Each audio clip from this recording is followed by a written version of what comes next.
cause we can't stop. Hear the sound of my money machine. See my brand new Benz, watch the chrome rims gleam. The agent investors will find a home of your dreams. Investing in real estate will have you rolling in green. With the power and the knowledge at our fingertips, we are here to share and help get you rich. Eating fancy dinners, driving expensive whips, working out your brain like chest pressing dips. Stop leaning on the books and the courses you bought. The conversations we have cannot be taught. Tune into the podcast with Lewis and Lamort. Our knowledge combined won't sell you short. And I'm out.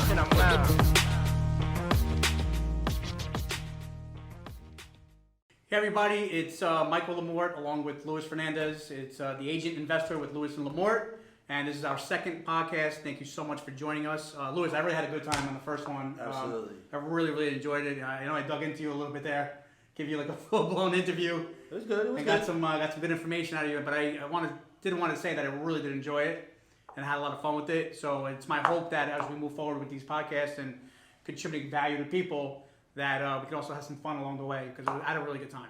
Absolutely. So I wanted to jump on, and thanks everybody for joining us, if you're checking this out. And we're talking about all things real estate and whatever else you want to talk about. It's all about life, it's about real estate. It's about real estate and investing, hence the agent investor. So I want to talk about, because I did coach with you for a while. Right.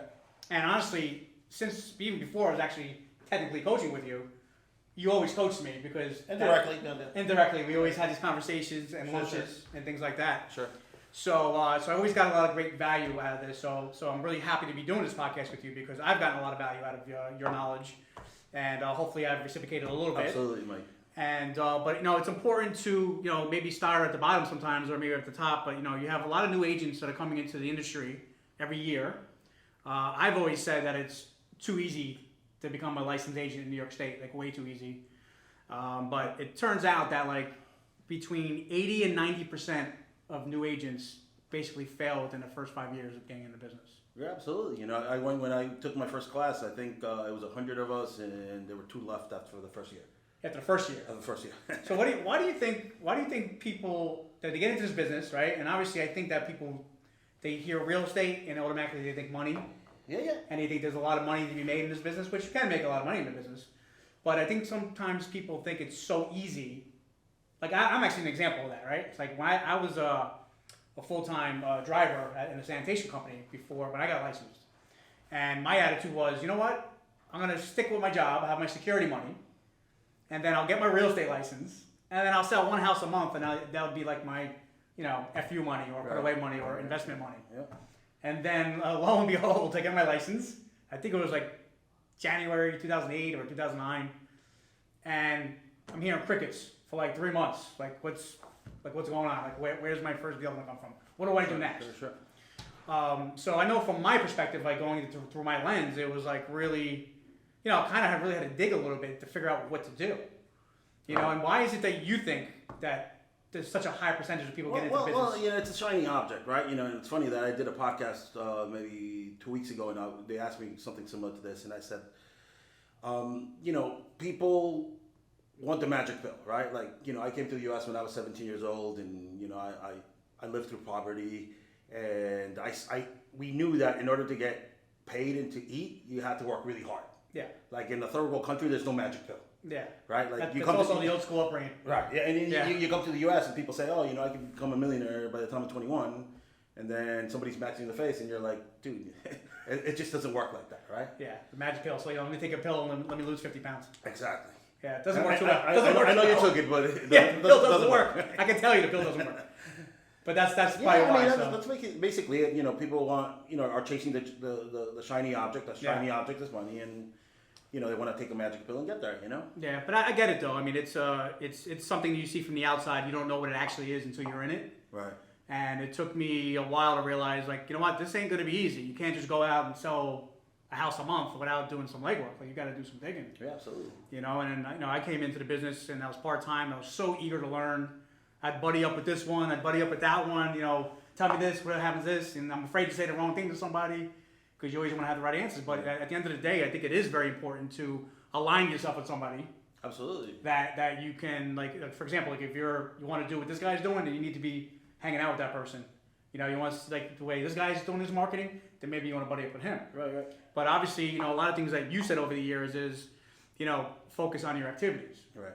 You know, and I think what we do as humans is we go, wow, okay, well, that guy's a real estate agent. He's driving a nice car. You know what? I'm going to get my real estate license so I can drive a nice car. Well, it's easier to lease the car than actually do the work to, Yeah. to pay for the lease, right? So it's easy to spend money, you know what I mean? But Very you know, and we live in a society where it's a credit society, right? Yeah, So yeah, absolutely.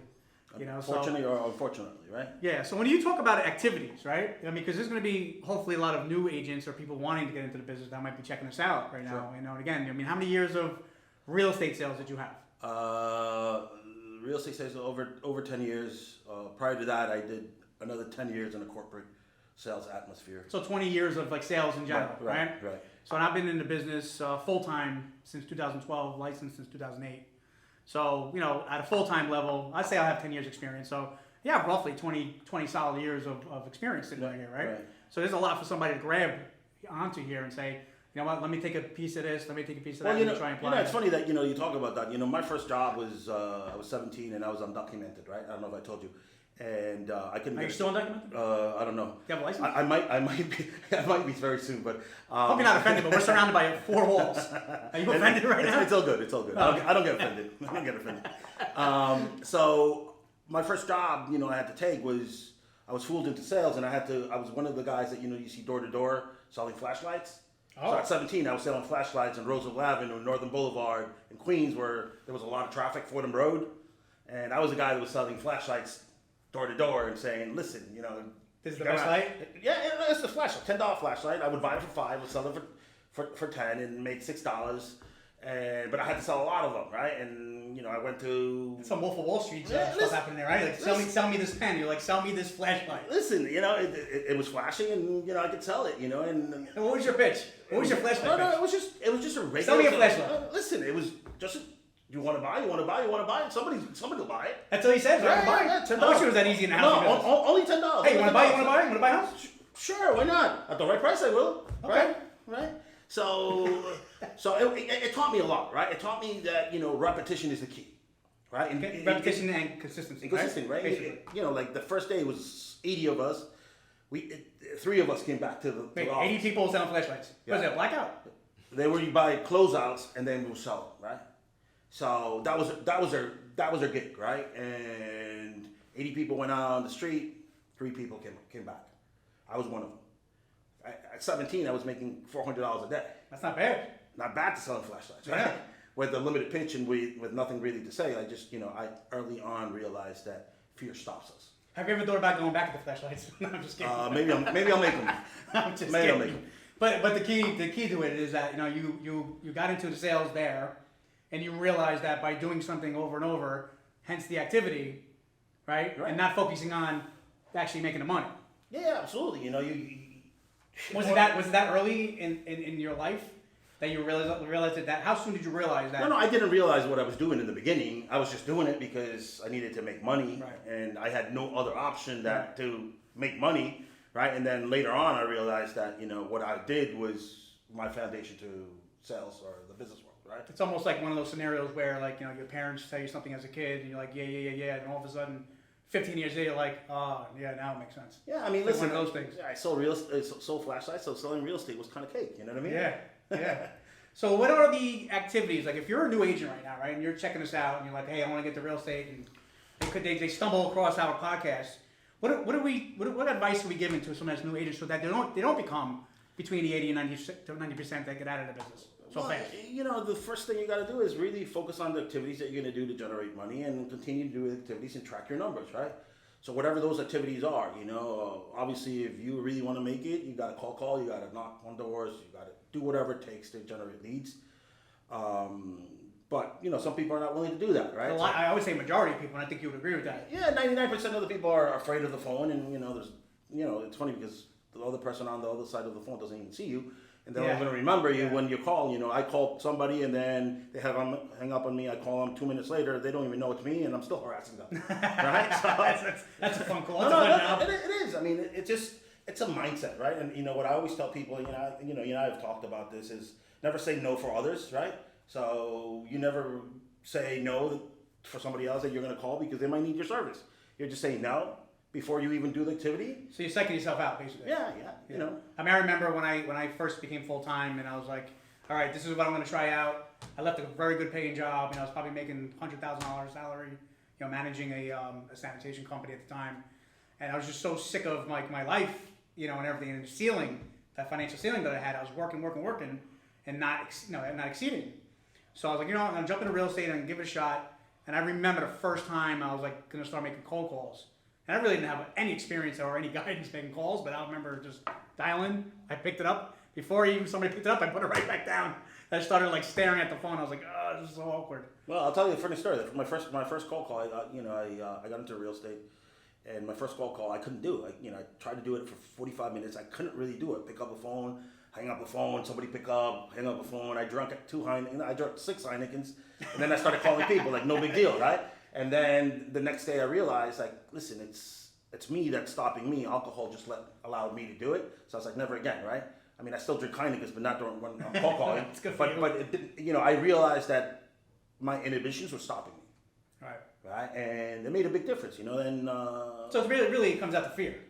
right. Fear is the reason why you don't want to do this activity or that activity. Fear of the outcome, right? Or fear of the rejection.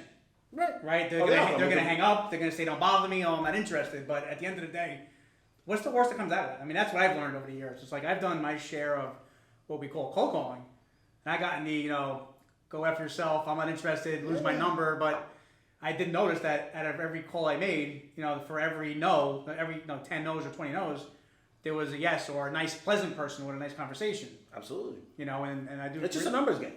Yeah, it's a numbers game. It's a numbers game. But if you're a brand new agent, right? Are you saying hit the phones? Are you saying knock on doors? Are you saying do both? Are you focusing on the people around you? Be proactive, right? That's the number one advice. Be proactive and do what others don't, right? Like John Maxwell says, what's a rubber band worth if it doesn't stretch, right?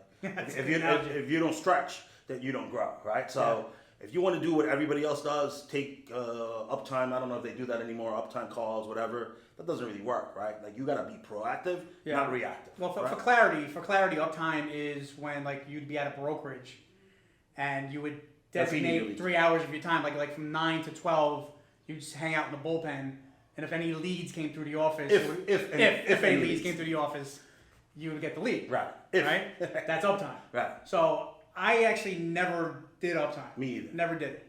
Me either. Because and I wasn't coached on this at the time. I think this was like 2013. I started at Coldwell Banker in White Plains, right? And I was like, all right, well, they have this uptime thing, whatever. But I thought to myself, I was like, you know what? I could probably be more productive if I just hang out in my cubby or my private office, whatever I had at the time, and just call my own people and just try to do something proactively, like you're saying. Right. And even at that time, I wasn't very fluent at it, but I knew I had to do something. Because what I first learned when you got into the business was call every single person you know. Right. Tell them what you're doing. Like, hey, Louis, it's Michael Lamort. Haven't seen you in a long time. Just want to let you know I got my real estate license, and I trust that if you happen to know anybody, maybe you could throw them my way. And I know I'm going to be new, but if you feel like a little weary about giving me some business, I'll buddy up with an experienced agent or something like that. Sure. So the first thing I was taught was to basically call everybody you know. In your sphere. Even that awkward, maybe uncle or cousin that you never talked to in 6 months. Well, it's funny, Mike, that you say that because I rather call strangers than call my friends. It's funny you say that because I have the same problem. Right? Have that same problem. So that's why I became pretty adamant about making my activities because I was calling complete strangers, and I rather call complete strangers than call the people I know. Well, that's not the way you should do business. Right. You should do both, right? Should. But that's how I got into cold calling and calling expireds and FSBOs and all that stuff. So cold calling is another term that they use for as lead generation. Right. Lead generation is cold calling. So you believe in it so much, obviously, right? Because you were very successful at it. Yeah, I mean, listen, you got to be proactive. I remember the first time I sat in my office, the phone wasn't ringing, and I had to just call people randomly because they didn't even know I was. But before, where was that pivot point of where somebody was telling you, or maybe got influenced by somebody to start making calls? Yeah, I'll tell you. When I got into real estate, I had $17 in my bank account. You should have sold some more flashlights. You would have had more than $17. Well, it was a different time, right? So I had $17 in my bank account, and I had to do something to generate money, right? So the only thing that I had control of was a phone. And I got really good at it, and you know, I learned my scripts. But did somebody influence you to do it, or you just said, you know what, I heard about this, or I read about this? Well, you know, a lot of people were talking about that, and I took a seminar by, you know, Vinny Romano. He's Vinny. Very good friend of mine now, and you know, I saw him, and he said, "Kid," I remember he said, "Kid, there's 100 people here, only 2 will listen. Hopefully, it's you." And I was like, "Let me listen." Let me listen. Right? Yeah. And I said, he goes, "The only thing you got to do is call." Right. And I was like, "Really? And that's the only thing you got to do?" He's like, "Yeah. If you do it, I'll talk to you 10 years later, and you'll make it." And it's funny because we became very good friends, and you know, he was my first influencer, I guess, in the immediate real estate world. Got it. But what about, like, I would say that, because I'm definitely one of these people, and I'm sure some of the people that you've coached, and maybe some others that call you up from now and then and ask you for some advice, I'm sure you've gotten this objection, because I know I threw this at you. I'm like, cold calling now is so much more challenging than it was when you were doing it, because now you have, you know, you get a phone number, or you get an address, you get 5 numbers. Whose cell phone number is it? You have house numbers. Sometimes you get 6 numbers, you call on all 6 of them. 6 of them don't work, 5 of them don't work. It's a numbers game. It hasn't changed. It might be a little more complex now because there's less numbers available and there's less landlines and more cell phones. But you still Do you think it's more difficult today than it was 5 years ago? No, I think it's the same. I think it's based on your talent and your scripts and dialogue, right? So like again, to your point before, it's still a numbers game. It's still a numbers game. It might take another 10 minutes maybe, but it's still a numbers game. And there's definitely truth to that, because we both know people that do it much more than I do. Sure. That are doing the real estate sales at a very high level, right, because of their activities, right, of calling. So the message to a newer agent, or even somebody who's experienced, start doing some things that you haven't done before. Absolutely. And focus on, you know, the activity of doing it and blocking out the time to do it. Well, it's you know, it's a calendar. The millionaire real estate agent has a calendar, and if you want a millionaire real estate agent, you got to have a calendar that includes lead generation in your calendar. And hopefully it's in the morning, because you can't break the morning activities, but you can break the afternoon activities. So you just focus on lead generation in the morning, 3-4 hours, and you can master it. You know? So, but do you think that, like, what do you think about the difference, or, you know, marketing compared to lead generating? Like, what's the difference? Well, you know, lead generation is the core of the business. You could be marketing enhanced. Because let's call it what it is. I don't mean to cut you off, but let's call it what it is. There are so many agents that I know that have a level of success that do not pick up the phone at all, really. They don't call. Listen, at the end of the day, you could buy everything you want, right? And I'll tell you, I see a lot of agents, and I've coached a lot of agents, and I see a lot of agents are making a lot of money, and they're spending a lot more money than they should, marketing themselves, putting themselves on billboards. Nothing against billboards. And they're buying business, right? So to me, you first lead generate, you first develop that side of the business, and then you become marketing enhanced, right? When you can't do it any longer, or you can't have a team do it any longer, then yeah, you need brand recognition, and you do it marketing enhanced, right? So what you're So saying? if I was cold calling, you know, Yeah. like at one point I had Zillow, right? And I had several zip codes in the area, but I was still cold call, right? And then people would say, "Dude, you're a machine. Like I see you in Zillow all the time." Right? but it's because I was calling. If I wasn't calling, they would still see me online, but then when they would tell me that. So they would see me online, they would never contact me, but because I was calling, they're like, "Dude, that sets you apart." So because I'm a big picture thinker, Yep. is it fair to say that you don't need, in the real estate game, like getting into the game, you don't really need a lot of money to make it? No, not at all. Listen, you have you. I mean, you know, like marketing supplements your activities or makes you think that you're buying the magic pill. But if you can't close them and you don't have the good scripts and dialogue and you don't know your craft, then you might be wasting. You know, I'll tell you, I see a lot of people losing listing opportunities, losing buyer opportunities because they don't really know what they're doing because they haven't mastered the craft. So there's 2 things, right? One is repetition. Repetition makes you good. Repetition makes you perfect the script, understand the business, listen more. Like you and I have been talking about listening more. Most people don't listen. Yeah.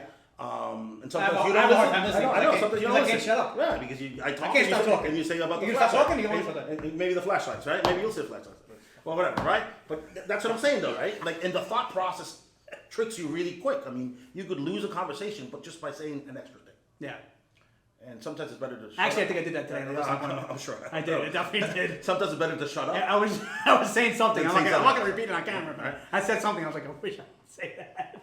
But you know, it is what it is. It is what it is, You know, right? you get past it. Yeah. But I firmly believe that because you know, when I first got into the business, I wasn't in the team atmosphere. I wasn't with Keller Williams. I've only been with Keller Williams. I think this is my third year now, and I've learned a lot about Keller Williams before I got there. And you know, and I don't think it's a matter of where you are, but I think the culture at Keller Williams teaches you a lot more about you know the lead generation and the scripting and the dialogues more than any other company that I've seen out there. With that being said, I've come to realize that you know the only thing you really need to get off the ground when you get your license is your phone. Right. It's the only thing you need. My first mentor said to me, Louis, your phone is a cash register. It's how often you dial and how often you call people. Smile and dial, right? Right? Smiling and dialing, right? Yeah. Dialing for dollars. Down for dollars. Yeah. But would you agree or disagree that you don't need money to make money, but you need more? You need money to make more money, right? So you don't need money to make money, but you need money to make more money. Yeah. 'Cause at some point And you it's, want- it's a process, right? It's Yeah. a process. I mean, you can't spend more than what you have. Once you have made X amount of money, you should allocate a certain percentage of that to reinvest in the business. Well, how much percentage do you think somebody should be spending on their marketing? Man, you know, I believe that, you know, combined, you shouldn't exceed 28% of all your expenses. So if you're running a good business, Like you're running a P&L, profit and loss statement. 28% is the most you should be spending between admins, marketing material. Admins and market material? Yeah. 28%. 28%. And that's a tight number. You know, like one thing is being a great sales guy. Another thing is being a great business guy. Business person. Right? So Big difference. all those guys that sell $1 million, but they spend $800,000. Profit margin. You know, I'd rather work 3 months and make You gotta $200,000, right? Yeah, you gotta sell more flash, Right? But You gotta sell more flash. yeah, you know, but sometimes you just want that credibility, you know? Yeah, I guess so. I mean, it's kind of buying your way to the top in a way, but Listen, it's faking it till you make it, I guess, right? I guess. But I mean, if you're doing it long enough and you're in business long enough, you gotta do something right. Yeah, at the end of the day, I tell people all the time, at the end of the day, your report card is your bank account, right? As adults, DIP, dollars in pocket, right? So, right? yeah. So, so also about getting into the game, you get there, you get the phone going, you start building your database. Absolutely. You're supposed to be staying in touch with your database. I try my best to do this. Like, I'm not great at this, but there's definitely. You know, it's funny you say that. Nobody's great at anything. And then we have I'm great at eating. Well, yeah, I'm sure you are, right? and drinking too. And, Dude, drinking. I'm a bite away from losing a button right here. Seriously. And drinking, right? But at the end of the day, it's the activities, right? Yeah, it's the activities. Always comes down to the activities, which did take me a while to process that. I mean, because it's very difficult. It's very simple. It's simple, but not easy. Yeah. Right. Yeah. So yeah, you're a brand new agent. So you're talking to your database. You're telling everybody what you do, doing some open houses, hopefully getting some leads from some people in your office that don't want to work with a buyer or whatever the case may be, or a listing they don't want. And then you just start getting out there and pounding the pavement, fall on your face a couple times, ask a lot of questions. I think the first step for being a realtor is to really learn the craft of being in business and being an agent, right? Whether you make money or not, that's a different outcome. Right? I definitely agree with that because a lot of times when I've had people work with me for periods of time, and one thing I've always told them when you first start working, don't even think about money. Just absorb. Money Absorb. Money puts a cloud in your path, right? I remember the first agent that in my first company referred me a buyer. Guess how much I took home? What do you mean? You know, referral fee? Yeah. How much you think I got? What's your average referral fee? Well, I would say most people do like 25%. Okay, Yeah. 25% to who? To the To referring. you, right? To the referring agent, right? To the referring agent, yeah. I showed the house. I went to Peekskill. I didn't care. I didn't care about the money. Yeah. I took the 25%. You took 20%. Yeah. Yeah. Because I was hungry and I just wanted to get learn. one Yeah. under my belt. Right. And it was you know the actually sale was more than the actual monetary value I could get. Right. So at the end of the day, it was like Nothing. twiddling pennies. Right. But you got I had education. one. But I had one. You got the education, right? So, what do you think? Do you think as a new agent they should focus on buyers or sellers? That's a great question. You know, sellers is the shiny object, and So elaborate on that. Why would you call a seller a shiny object? because you know you Right now, my head is a shiny object. My sweat is sweating. It's a lot. it's a shiny object because you're almost guaranteed to get paid with less effort from the real estate side, right? Like showing the property, whatever. You have Yeah. almost a secured payment. But I think everybody should learn the buyer side first. I agree Because with it's it's kind of like the first step, right? Yeah. If you don't understand buyers, how could you talk to a seller? Yeah, that's Right. pretty much how I think I learned a lot in the beginning because I did basically all buyers. I didn't really have any connections for any sellers. And then what I did, I I buddied think up with everybody somebody. starts that way. Yeah, I think everybody starts. but I learned so much from showing so many houses. Like I had this one client who I actually wound up being a friend today. That was like a long time ago, like 7 years ago. And literally, I swear, I showed him about 70 freaking houses. You know, which today I would tell my agent, "Are you crazy? If you show 70 houses, something wrong." But that's okay though, because it was Well, a then I process of was- learning. Yeah, yeah. I mean, you So have what to go through happens the is you process start of learning. seeing, you start seeing all these houses, like, you see 5 in this area, 10 in this area, and before you know it, you start picking up what the market's doing there. And then when something comes on the market, you start knowing right away if it's too high, too low, whatever it is. Listen, you pay your dues now or later, right? So And sometimes now and later. you don't know, but you should pay your dues now, not later, right? So, Yeah. the more you show, it's okay to show as an agent, show 50 houses because you're learning. Yeah. Don't focus on the actually getting paid. Focus on learning, on learning, learning education. the area, learning the business. It's like getting your ammunition Yeah. for the future. But at what point did you decide to say, hey, I don't know if you're doing this during sales, but obviously you're in the investment side, you're flipping houses, Mhm. you have some buy and holds where you have some income producing properties Yeah. as well. Yeah.